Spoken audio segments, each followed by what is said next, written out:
Many of you have used Centris over the past 3 years to choose the right plan for your needs. Are you aware that Medicare allows you to make a one-time change between now and March 31st? Some restrictions apply, and Centris Insured Solutions wants to help. This is Bill Yen.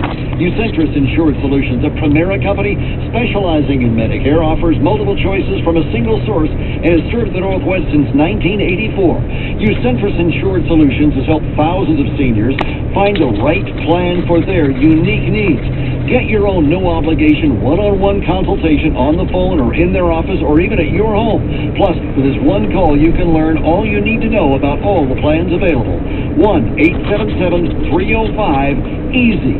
1-877-305-EASY. Call Centris Insured Solutions today. Straight ahead on Como 1000 News Radio. Levy on levies and other long-term solutions. I'm 418 live beside a shutdown I-5. And more rain, no place for it to go. I'm John Rapp along the still and warmish river. Our road closure list continues to grow this morning. I'm Paul Tosh. I'll have that for you. And your entire commute coming up in 4.5 minutes. Our weather is slowly improving. I'm Jim Castillo. Your forecast in 10 minutes. Como 1000 News Radio, your first stop in a weather emergency. Breaking news. Driver-to-driver traffic. School closures and delays. And neighbor-to-neighbor storm information. KOMO Seattle, Fisher Communications. The Northwest News Traffic and Weather Station. From ABC News, I'm Doug Limerick. Hello, Chicago. The victory Mr. Obama celebrated back in November to be made official today. ABC Sit-Rep News live the Capitol. The House is now ready to proceed in joint session. You just think the president is already the president-elect, but in a time-honored tradition enshrined in the Constitution, House and Senate members will gather this morning to count the Electoral College ballots sent in from states across the country. And only when that's done will Barack Obama legally be the president-elect. Doug? Mr. Obama to make his biggest speech since being elected shortly. Look for him to warn that a bad situation could become a whole lot worse unless Congress speedily approves his economic stimulus plan.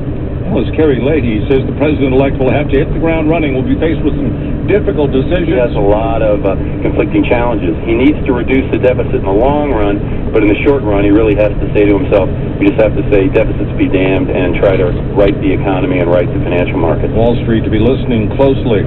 Some of the worst flooding on record right now. The Pacific Northwest in Skagit, Washington. This woman's house collapsed on her. I knew I was dead. I had no doubt in my mind.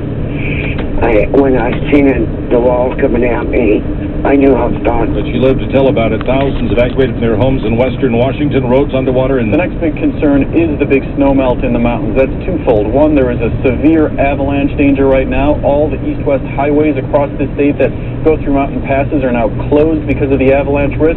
And, of course, all that melting snow feeds the rivers and contributes to the flooding problem. ABC's Neil Karlinski in Washington. The conflict in the Middle East could spread.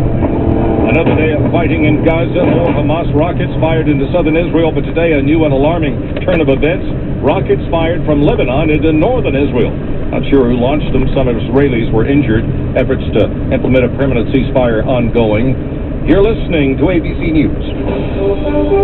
Be the first to know. Como 1000 News Radio, the Northwest News Traffic and Weather Station. Good morning. Como 1000 News time is 7:02. We've got water everywhere, and it's causing a lot of problems. We'll be covering that for you through the morning. I'm Herb Weisbaum in for Bill Yen, Manda Factor here as always. Yeah, flooding, landslides, avalanches, and it was a close call for a Lewis County Sheriff's deputy overnight. We were pretty busy overnight with rescues and evacuations. We had a couple people trapped in the house from a mudslide, and deputies were trapped in a mudslide. Chief Stacy Brown says everyone did make it out okay. Dive teams are standing by at the ready in case they're needed for water rescue. 100-year flood, 2 years in a row. That's the grim reality for Lewis County and state transportation planners. Our Como's Carwin Hake is live now in Chehalis with more on that. And the 20-mile stretch of I-5 is still closed here with the Chehalis River about to top its levees. It's a disaster for the second straight year, and our state's transportation secretary admits it is getting tiresome. And we've got to figure out a better long-term plan. Paul Hammond said the local tax district for levies has been formed. Call it a levy if you must. But what about other solutions like an elevated I-5 here in the lowlands? The problem with that, if you raise I-5, say 15 feet, will solve our problem, but it might present more problems for the local agencies. Because she says that I-5 would act as a dam in that case and not in a good way. Plus, raising I-5 would be prohibitively expensive. Still no word on when this freeway may reopen. Live in Chehalis, Corwin Hake, Como 1000 News Radio. All eyes are on the rising Stillaguamish River in Arlington this morning. We continue our team coverage now with Como's John Repp, who is live along the river. Well, the river's already past 20 feet. It has closed the main route out of town to Darrington, Highway 530. It is not supposed to crest until 10 this morning. Now, to my north, there are other stories. You've heard about some of them on ABC, a woman in concrete who was in her house when the river started sweeping it away. I'm standing along the Stillaguamish River now.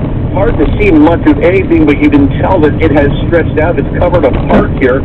There are some swing sets that are barely above water, the seats are, and you can hear the river at this point. Sounds like a waterfall rushing by.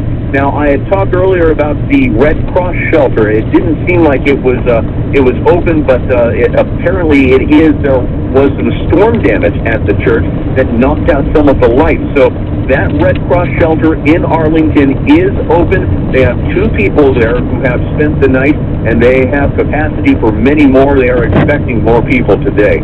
Live in Arlington, John Repp, Como 1000 News Radio. Como 1000 News time is 7:04.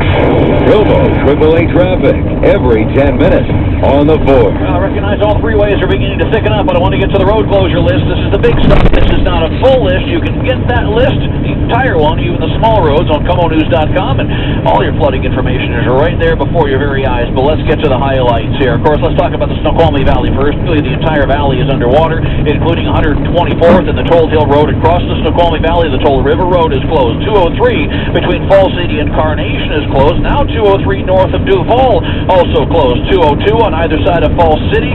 We have closures of 169, the Maple Valley Highway between 196th and the Cedar Grove Road. Keep in mind, if you use the Cedar Grove Road to get out towards May Valley, that stretch where the May Valley and 900 meet up, that's underwater. Issaquah Hobart and Highway 18, lanes are restricted there due to a crumbling roadway, and of course it's underwater as well. The West Valley Highway south of 24th Street East closed due to a landslide. Jovita, due to a landslide, is closed just up the hill from the West Valley Highway. Interurban north of 405 and Rainier Avenue south at the 9700 block. These are both closed due to landslides. We've got VZ Cumberland Road just outside of Enumclaw. That's closed. 410 is underwater at Traffic Avenue, but 410 is also closed between Enumclaw and Greenwater. 162, same story between Orville Road and South Prairie. That's closed. Of course, I-5 throughout Lewis County between milepost 68 and 88. That's still shut down. Side street options do not work to get around this. Don't even try it. You're going to have to fly if you're going between Portland and Seattle, because if you head east of the mountains out of Portland, you're not going to get back, as all 3 major mountain passes, White Stevens and Snoqualmie Pass, are still closed. Up in the north end, we have closures of Highway 9 near the Marsh Road, the Old Pioneer Highway at the Stillaguamish River, Highway 20 near Concrete. We have I-5 lane restrictions throughout Bellingham because of land and rock slides there. A couple of lanes are still blocked southbound I-5 in the 5 curves due to water over the road there as well, and a backup extending south of Enchanted Park down to that point. We'll get to the rest of the commute, including all of your freeway backups, in our next conversation at 14 minutes past the hour with Como AAA traffic every 10 minutes on the 4s. I'm Paul Tosh.